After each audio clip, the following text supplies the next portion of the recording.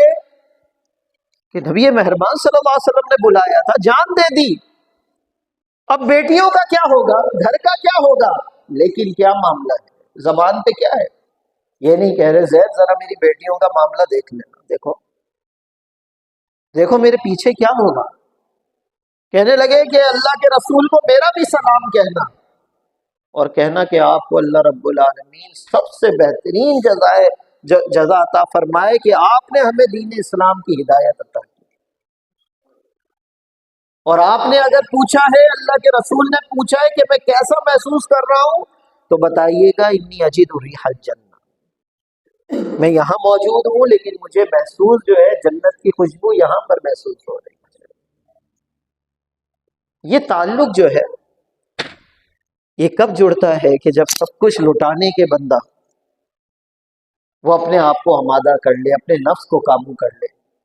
معزز سامعین کرام، اللہ سے دعا ہے کہ اللہ رب العالمین اس طاق رات میں ہمیں تزکیہ نفس کے ذریعے جہاد جو حقیقت میں ہماری منزل مقصود ہے، اللہ رب العالمین وہ جذبہ ہمارے دلوں کو عطا فرما دے، وہ شوق شہادت جو حضرت سمیہ رضی اللہ تعالیٰ عنہ سے شروع ہوا تھا، جو آج فلسطین کے میدانوں کے اندر آج وہی خلوص نظر آ رہا ہے۔ کسی ٹوٹے ہوئے ملبے کے اوپر بچہ پڑھ رہا ہے، وَلَنَبْلُوَنَّكُمْ بِشَيْءٍ مِّنَ الْخَوْفِ وَالْجُوعِ، کہیں پہ آپریشن ہو رہا ہے کہ بچہ قرآن کی تلاوت کر رہا ہے، سب کچھ لٹانے کے بعد ایک بچہ خالی برتن لے کر آ رہا ہے۔ پوچھا کسی نے کہ کیسا محسوس کر رہے ہو؟ خالی برتن؟ کہنا الحمدللہ، یا اللہ یہ جذبہ ہمیں بھی عطا فرما۔ اللہ سے دعا ہے کہ اللہ رب العالمین آج کی اس محفل کو اپنی بارگاہ میں قبول فرمائے۔ اللہ رب العالمین جو کچھ سنا اور سنایا گیا، سب سے پہلے مجھے، اس کے بعد آپ کو، ہم سب کو انفرادی اور اجتماعی دائرے میں اللہ رب العالمین تزکیہ نفس اور جہاد کے میدانوں میں اپنا کردار ادا کرنے کی توفیق عطا فرمائے۔ وآخر دعوانا الحمدللہ رب العالمین۔